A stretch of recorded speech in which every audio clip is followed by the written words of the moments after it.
Hey out there, YouTubers.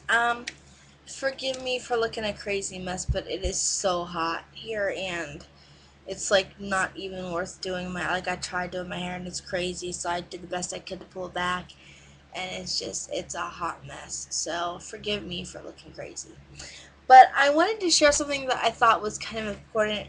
Um, in my update, I talked to you guys about I'm writing 2 books right now, and I thought, when I first started writing, I didn't know anything about anything. I had no clue, and I had to do a lot of research, on the writing process and how to get started and how to keep yourself from going crazy while you're writing. So I thought, I might share this with you guys. And I'm going to share a whole cluster of things right now to get you guys started out. And then I'm going to keep up with new and more tips as the further you go. So this is kind of for you guys, for you beginners, and anybody out here who is a writer. If you write and you have tips, please feel free to share them in the comment section or send a video response. So I just did this like before, and the video totally messed up. So I have a list here that I'm going to share with you guys. Okay, so first you're gonna need to know what type of book you're gonna write. You need to figure out, is it gonna be factual, or is it gonna be fiction, informational, nonfiction? Is it gonna be about the Civil War? You need to know what you're gonna be writing about. So then you got to figure that out, and once you figure that out, you need to figure out a subject. What are you going to write about? You know, um, and once you figure out your subject, you want to figure out if you're going to be writing in the first, second, or third person. Um, I don't have time to sit here and tell you guys exactly what it means to write in the first, second, or third person, so you should probably research that. The first person, though, is kind of like a narrator point of view. Um, this I know. I'm trying to think, and I know like the one is like from a personal point of view. So you might want to kind of look that up just to kind of start to form your style and to see how exactly you want to write. So from there, it is so important to, before you start writing, I mean, there are some people who can just jump into it, sit down and write and just take off. But for me, I need to be a little more organized than that. I kind of need to have almost a blueprint of my book. So what I do is I start off by developing my characters. I usually don't start off with a name. I usually start off by developing my character first and then finding a name that suits them.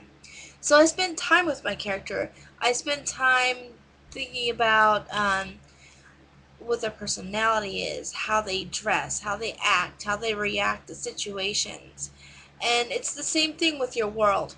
Even if you're writing a nonfiction, you still need to know your world. You still need to know the people that you're going to be writing about. You're going to need to do your research. You're going to need to know your stuff. So it's important to take the time and do your research. Research where it's going to be at, and the people you're going to use, and how the people connect to the place, and you need to know your ins and outs. Now for not for fictional, rather, it's a little bit easier because you're creating your own characters, you're creating your own area. Now if you're not using kind of like your own world, and you're using actually an area, you're still going to need to do a little bit of research to research the area you're going to be using. um, and that's really important. And something I suggest when developing your characters is to take your characters, to take your world, and to write a couple little one-pager short stories. You know what I mean? And this is going to help you develop your characters, and it's going to help you develop your world. That way you'll be able to kind of get into your characters' minds and know how they would react to a situation, what their style is, how they dress. And it's going to get so much that you're going to be in a store and you're going to be like, oh man, my character would so wear that. You got to like know your character. And it's going to be relaxing, and it's going to get to the point where you're going to be excited about writing it. And you're going to be excited after you've had a hectic day. You're going to be like, man, I just want to go home and I just want to kind of get into this world. I just want to get in here and not think about anything, and just write. And it's going to be kind of like a release for you. It's going to be relaxing. So get to know your people. Get to know their likes, their dislikes, what kind of food they like, how they interact with other people. Are they loners? Do they like to be around other people? Kind of really get to know them, really delve into this. Because the more you know about your characters and the more you know about your world, the more descriptive you're going to be, and the better you're going to be able to take what's in your head and put it out there so that other people can get a good idea of it. So it's really, I can't stress enough how important that is. Let's see. So something else that I kind of wanted to say is sometimes for me it's a process before I even start writing. Writing a book is a process in itself. Don't get discouraged.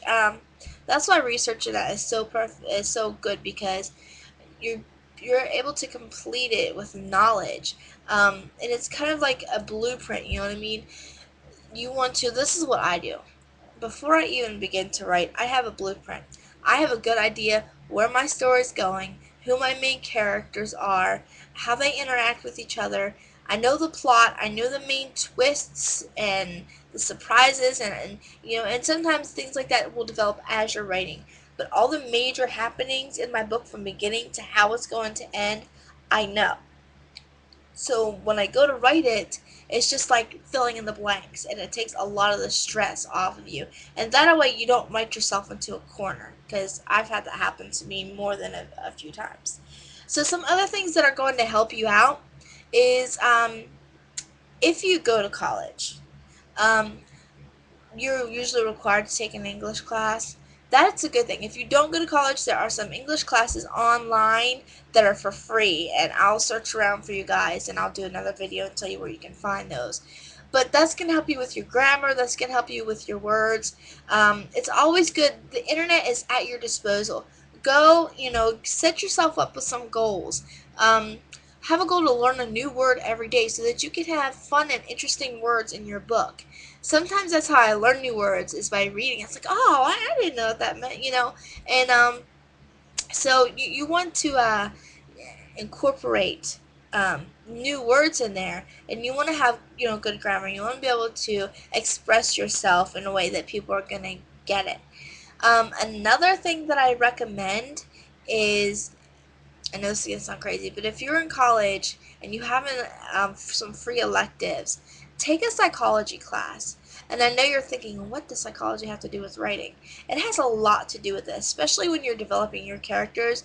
It's going to give your book so much more depth, because you're going to know how the mind works. It's going to give you a good idea. And especially if you have a villain or something that's like whacked out in your book, you can put the signs and symptoms of different, mental diseases in there.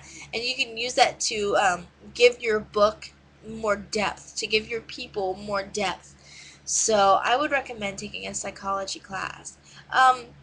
Setting goals for yourself, like say, okay, you know what? I'm going to turn my phone off. I'm going to turn everything off. I'm going to sit. I'm going to write. You can start off for 15 minutes a day. For 15 minutes, I'm doing nothing but writing. If the phone rings, I'm not answering it. Turn your cell phone off, lock your door, go into a place and write for 15 minutes. Or you can do it by the word. Okay, I'm going to start out with, 15 words a day, and work yourself up to 100 words a day. Or you can work yourself up to an hour of writing a day. And you just set your goals, and that's what's going to help you to get things done. Because sometimes life just takes over, and we don't have time to do the things we want to. So if you set apart a special time for reading, for writing, it's going to help you. Something else I recommend is reading the type of books that you want to write. Not copying, because plagiarism is definitely against the law, and you don't want to steal somebody else's work.